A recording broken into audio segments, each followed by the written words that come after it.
Ladies and gentlemen, what is William Ruto's game plan for 2027? Because I've been studying William Ruto's moves lately, and I'm coming to the conclusion that William Ruto's game plan for 2027 is totally different from his approach in 2022. In 2022, William Ruto's strategy was simple, direct, and clear. Consolidate Jubilee strongholds, that is the mountain and the Kalenjin nation, and then compete with Raila Odinga in his strongholds. And that's why William Ruto really tried hard in the coastal region, where he invoked the land equation because Uhuru Kenyatta was not in the picture then, and also in some parts of the Luhya nation. In 2027, I'm getting convinced that William Ruto's strategy is not about Mount Kenya. And why is William Ruto not focusing on Mount Kenya this time round? The truth of the matter is that William Ruto understands one fact, that Raila Odinga might be a candidate or Raila Odinga might not be a candidate. And he also understands that the mountain is also restive.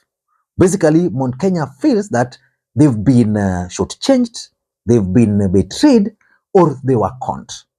So he might not really target the mountain, because if Raila Odinga is not on the ballot, what will he use to sell? What will he use to campaign? What will be his agenda in the mountain if Raila Odinga is not a candidate? And in case Raila Odinga is not a candidate, there's a possibility that the mountain can actually vote for another candidate. And that is William Ruto's biggest fear. And that's why Raila Odinga's endorsement of Kalonzo Musyoka in Bondo is actually causing William Ruto some sleepless nights. And in February, because William Ruto understands this game, in February, 7 members of parliament and a senator from Nyanza paid William Ruto a visit at State House in Nairobi. And that visit is actually shaping the politics of Nyanza moving forward. And of late, there are several political activities happening in Nyanza. In fact, the only cabinet minister from Nyanza, Eliud Owalo, is not performing his duties as a cabinet minister. William Ruto has clearly assigned him the role of campaigning in Nyanza, because I'm saying that because William Ruto was in Silicon Valley. Owalo was not there. William Ruto was represented by the PS, Rono. William Ruto again was in China, where he signed serious ICT deals. Owalo was not there. But if you go to Eliud Owalo's page, you'll easily find political activities all over the Republic. Last weekend, they were in, not all over the Republic, but all over Nyanza. Last weekend, he had a very good event in Homa Bay, which means William Ruto is now focusing his attention in Luo Nyanza. And of course, you couple this with the appointment of Ray Omolo, who is really doing fantastic job for William Ruto down here. But the question is, will William Ruto's allies succeed in Nyanza? If you ask me, they will not succeed. So in this video, I want to give you the reasons why William Ruto's allies from Nyanza, who are working hard to win the hearts of the Luo nation, are not going to succeed. Before you do that, for those who are watching this channel for the first time, please take a second or two, click that subscribe button so that next time we produce a video like this, YouTube will automatically notify you. And to the subscribers, I want to continue thanking you guys for your continued support, because without that support, this channel cannot be where it is. Ladies and gentlemen, without any further ado, allow me to dive in. I just wish I had enough time. I would have talked more about this issue, but let me just be a bit brief. Number one, why they will not succeed is that there is the element of Raila Odinga as a uniting factor in Luo nation. Previously we had Jaramogi, we had Tom Mboya and the rest, but none of those actually succeeded in uniting the Luo nation. And because of that unity, the Luo nations believe that they are respected nationally because of that unity, to an extent that they can fail to be in government, but then development will just follow them. And they give several examples: the handshake, the Kanu NDP merger, and several others. And the fact that William Ruto has been trying so hard to win the Luos without a clear successor is a big problem. If you look at the people William Ruto is relying on from Nyanza, who is their leader? Who is their leader? In UDA, there are two camps. There's one camp that believes in Raila Odinga, then there's another camp that believes in Eliud Owalo. So which means even in UDA alone, they can't produce a leader. They can't agree to produce a leader. Remember, Eliud Owalo, for example, is not a politician by virtue of being a cabinet secretary. Raila Odinga is not a politician. So which means when it comes to political figure, they can't offer that. Which begs the question. Assuming Raila Odinga were to say he's retiring from politics, who from that side will now take the leadership of the Luo nation, politically speaking? None of them from that side. And because of that, they are going to fail. If I were them, I would identify someone. Let's say Owalo cannot because he's a minister, Ray cannot because he's a permanent secretary. Then they can identify someone. Let's say they can decide and agree that for us on our side, you guys, you have Raila Odinga. On our side, we are identifying Mwalimu Wede as our leader, or Jack Ranguma, or Evans Kidero. Then with that, then they can now coalesce around that individual. And the Luo community will be able to figure out what are they bringing on the table. Without a figurehead from that camp, they are doing nothing, because Raila Odinga will still remain a uniting factor. And that's why after a series of activities here and there, when Raila Odinga called for Mandamano, they attempted to stop. They could not. Number two, the strategy which this group is using is also not effective. And what is the strategy? Their strategy is to rally almost every other person from Nyanza who is opposed to Raila Odinga, and then have them oppose Raila. You see, their problem is not even any other thing. Their problem is Raila Odinga. Unknown to them is that Raila Odinga might not be Raila Odinga. Raila Odinga might actually be bigger than Raila Odinga in Nyanza, just like he's bigger in Kenya. When you bring all rebels, non-rebels, from the time Raila Odinga started his politics, these guys have always been there, that side. If you bring all of them and you tell the people that this is the face of UDA, who will take you seriously? Who will take you seriously? You take, for example, Evans Kidero. Evans Kidero was the governor for Nairobi. But those who understand politics knows he was just the governor. He didn't have any respect for the ODM as a political party, which the Luo really loved. You take Mwalimu Wede. At some point, he had a Luo dialogue. Headed nowhere. These are people who have opposed Raila Odinga since immemorial. Then you want to bring them to change. Nothing can happen. You take, for example, someone like my friend Charles Owino. There's nothing new. So people will just view them as people who are bitter. So you bring others into the picture, but then the face still remain the same people. So it's going to be very difficult unless they decide to change strategy. Number three, why they are going to fail is because they are viewed as failures or as traitors. Let me use the word traitors. Most of these guys who are now pushing UD agenda, they're not being taken seriously down here because they are viewed as traitors. Some of them have actually been elected and they've served, and their records are known. They don't have impressive record.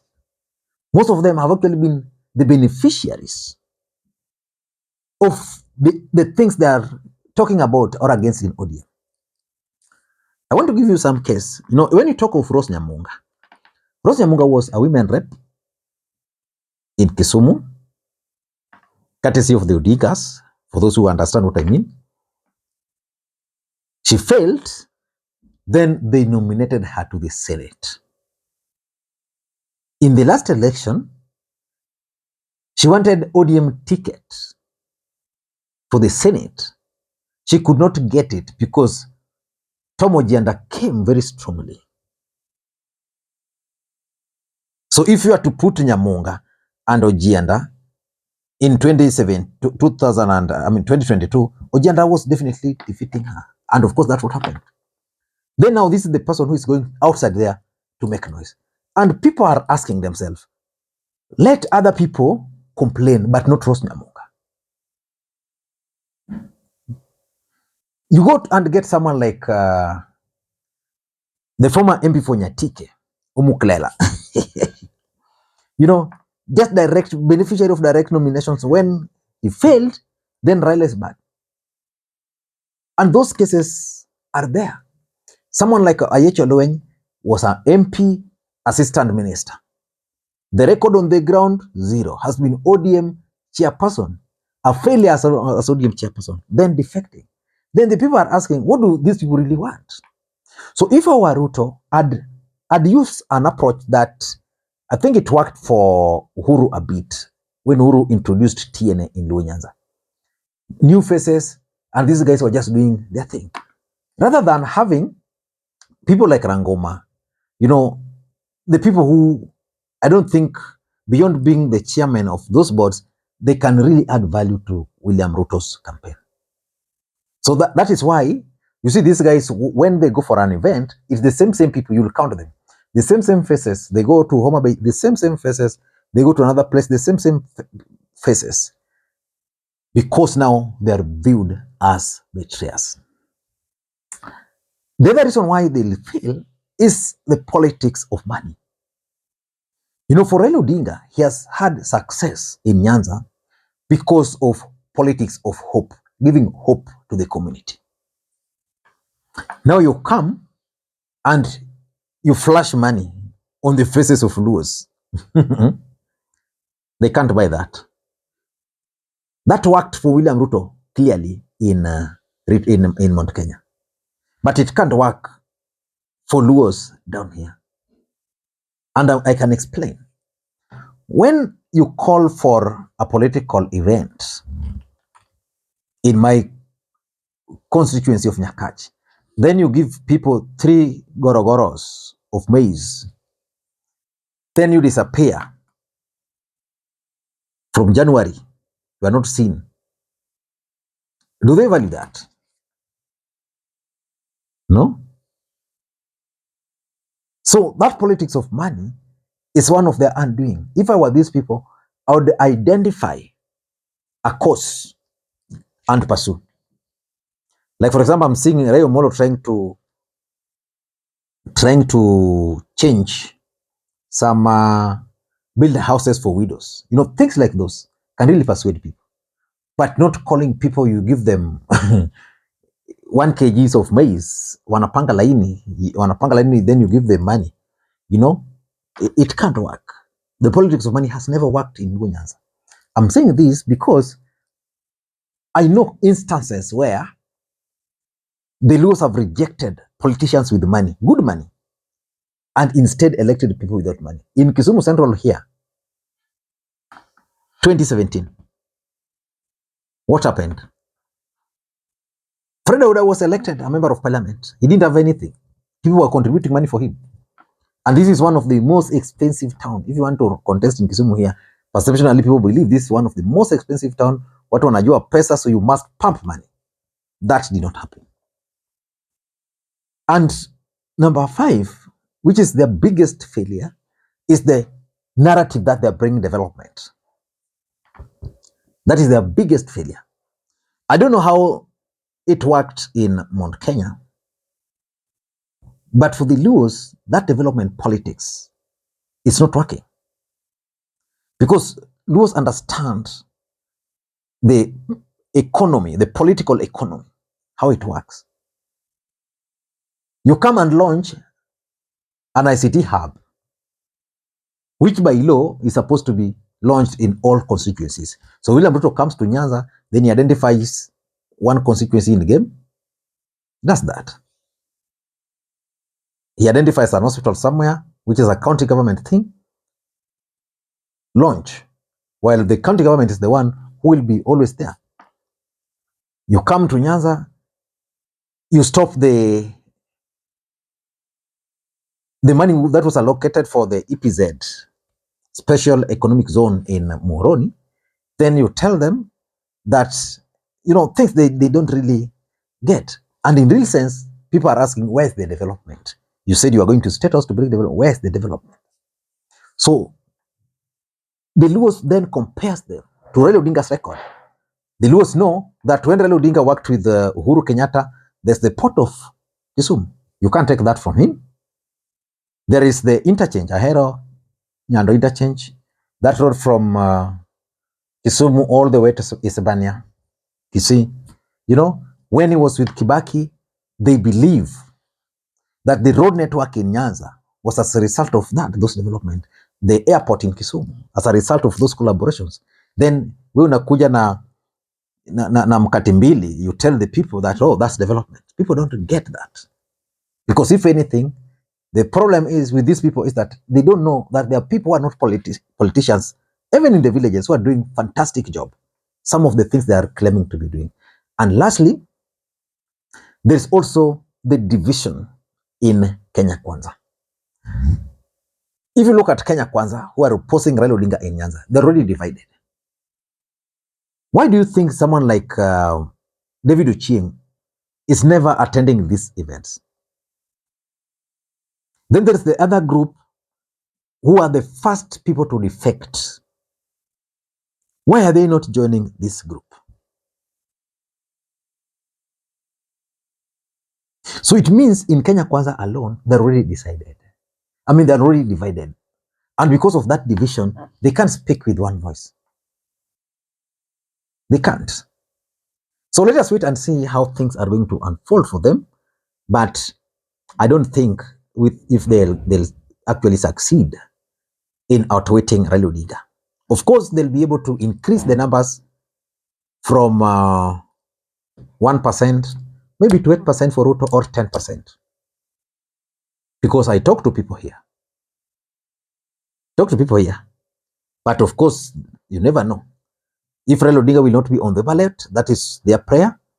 If the Raila Odinga will not be on the ballot, then probably they'll have a new strategy on how to enter Luo Nyanza. I don't know what you think.